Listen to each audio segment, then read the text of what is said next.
అందరికీ నమస్కారం అండి. మణి తెలుగు కథలకు స్వాగతం. ఈరోజు మన ఛానల్లో కొన్ని మోటివేషన్ కొటేషన్స్ అలాగే మంచి మాటలు జీవిత సత్యాలు చెప్పుకుందాం.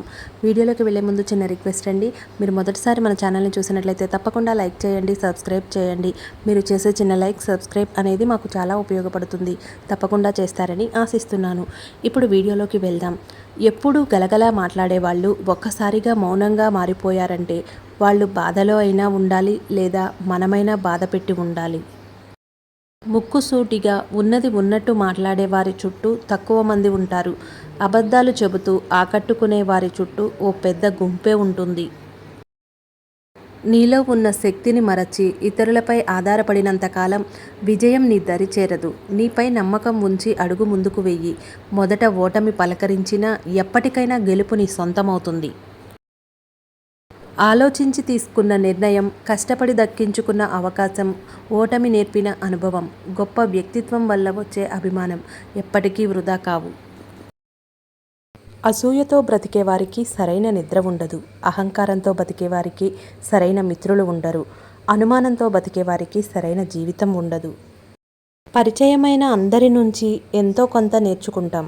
అది మంచైనా చెడైనా. అయితే ఏది తీసుకోవాలో తెలుసుకోగలగడం మన వివేకంపై ఆధారపడి ఉంటుంది. రహస్యం ఆయుధం వంటిది. మన గుప్పెట్లో ఉన్నంత వరకు సురక్షితంగా ఉంటాం.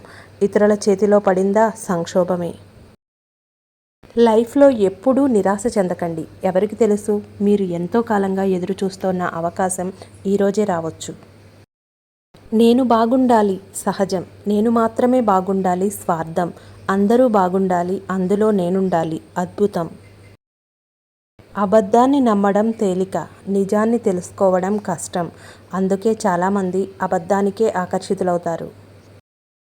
కొన్ని సందర్భాల్లో ఓటమి వల్ల కూడా మంచి అవకాశాలు దక్కుతాయి. ఓటమి ఎదురైనప్పుడు కుంగిపోకుండా అంతా మన మంచికే అనుకుంటే మనసు తేలికపడుతుంది. గెలిస్తే జ్ఞాపకాలు మిగులుతాయి, ఓడితే అనుభవాలు మిగులుతాయి. కానీ గెలుస్తామో ఓడిపోతామో తెలియని ప్రేమలో పడితే మాత్రం కన్నీళ్లే మిగులుతాయి. మార్చలేని గతాన్ని తలుచుకొని బాధపడకుండా చేతిలో ఉన్న భవిష్యత్తు కోసం నిరంతరం శ్రమించు. విడిచి ఉండలేనంతగా దగ్గరైన తర్వాత దూరమైతే ఆ బాధ ఎలా ఉంటుందో అనుభవించే వాళ్ళకే తెలుస్తుంది.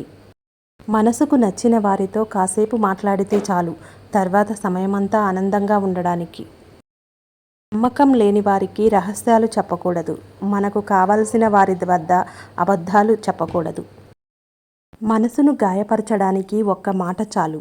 గాయపడిన మనసును గెలవడానికి జీవితం చాలదు. మన ఆలోచనల్లో ఇతరుల చొరవను తగ్గించుకుంటేనే మన పని మనం చేసుకోగలం. నాకు సంతోషం కావాలి అని ఒకరు బుద్ధుడిని అడిగారంట. అప్పుడు బుద్ధుడు మొదట నాకు అనే అహాన్ని వీడు, తర్వాత కావాలి అనే ఆశను వదులు, ఇంకా అంతా సంతోషమే అని చెప్పారంట. ఈ వీడియో కనుక మీకు నచ్చినట్లయితే లైక్ చేయండి, షేర్ చేయండి, సబ్స్క్రైబ్ చేయండి. Thanks for watching. మళ్ళీ మరొక చక్కటి వీడియోతో కలుద్దాం.